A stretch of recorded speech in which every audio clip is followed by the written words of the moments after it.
और सीएम योगी इस वक्त कुछ कह रहे हैं, आइए सुनते हैं। बारे में देश और दुनिया की जो धारणाएं थी उसको बदलने के लिए जो प्रयास प्रारंभ किए थे, उसमें औद्योगिक जगत का एक बहुत बड़ा योगदान था। फरवरी 2018 में जब हम लोगों ने पहला इन्वेस्टर समिट उत्तर प्रदेश ने आयोजित किया था, तो फिक्की ने इस पूरे आयोजन में बढ़ चढ़ करके भाग लिया था और इसे न केवल सफल बनाया था बल्कि सफलता की नई ऊंचाइयों के साथ ही उत्तर प्रदेश निवेश का सबसे अच्छा गंतव्य हो सकता है, इसके बारे में देश और दुनिया के सामने भी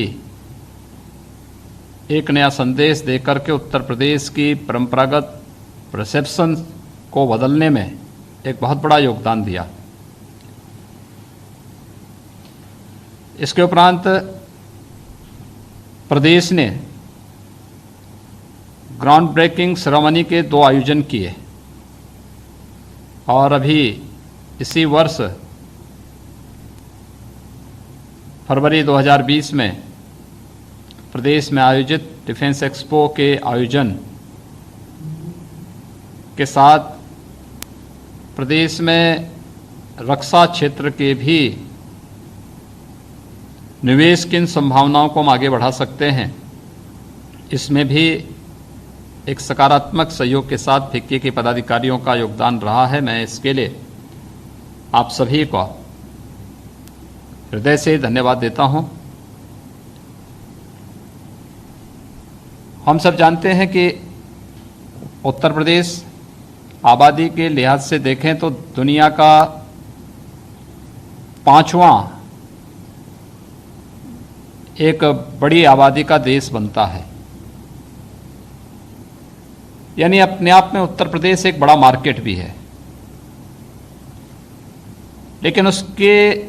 अनुरूप अपने आप को बनाना और अपने अंदर मौजूद संभावनाओं के माध्यम से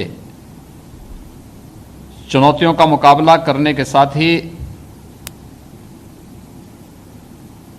देश और दुनिया के सामने मजबूती के साथ अपनी उपस्थिति दर्ज करना, ये हम सब की जिम्मेदारी बनती है। और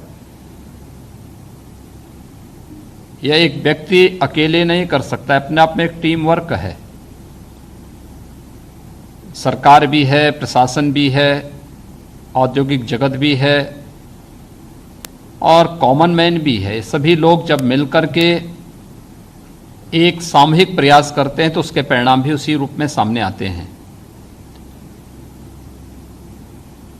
मुझे प्रसन्नता है कि कोरोना एक संकट था, अभी भी है,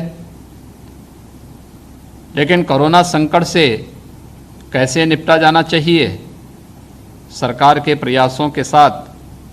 न केवल आदरणीय प्रधानमंत्री जी का मार्गदर्शन और आशीर्वाद रहा, अभी तो उद्योग जगत ने, व्यापार जगत ने, समाज ने और विभिन्न व्यापारिक, औद्योगिक और सांस्कृतिक सामाजिक संगठनों ने सरकार के साथ मिल करके इस चुनौती का सफलतापूर्वक मुकाबला करने में अपना योगदान जो दिया, उसका परिणाम था कि उत्तर प्रदेश आज एक सुरक्षित स्थिति में अपने आप को पाता है। लेकिन आवश्यकता है कि अभी भी व्यापक जागरूकता की और इस कार्यक्रम को एक निरंतरता प्रदान करने की। कोरोना से भी हमें मुक्ति नहीं मिली है और जब तक कोरोना का कोई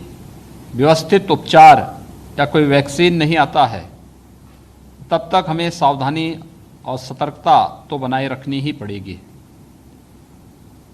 मुझे लगता है कि देश के इतिहास में आज़ादी के बाद के इतिहास को अगर आप देखेंगे तो मई 2014 एक बहुत महत्वपूर्ण माह और वर्ष होगा जब हम ये मान सकते हैं कि देश में एक सकारात्मक सोच की, त्वरित निर्णय लेने वाली और दूरदर्शी निर्णय के साथ कार्य करने वाली सरकार आई थी। स्वच्छ भारत मिशन इस देश के अंदर स्वास्थ्य क्षेत्र में कितना बड़ा परिवर्तन ला सकती है, आज हम महसूस करते हैं। जब तमाम प्रकार की वेक्टर बॉर्न डिजीज से देश और उत्तर प्रदेश के भी बहुत सारे क्षेत्र अपने आप को मुक्त पाते हैं। स्वच्छता का जीवन में क्या महत्व हो सकता है, हम लोगों ने इस बात को महसूस किया है कि कोरोना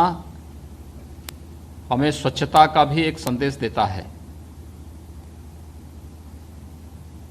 सोशल डिस्टेंसिंग का क्या महत्व हो सकता है, कोरोना के संक्रमण ने इस दौर में देश और दुनिया के सामने भी यह बताया है, और साथ साथ सावधानी किस रूप में हो सकती है कि मास्क को हम पहन करके ही बाहर निकलें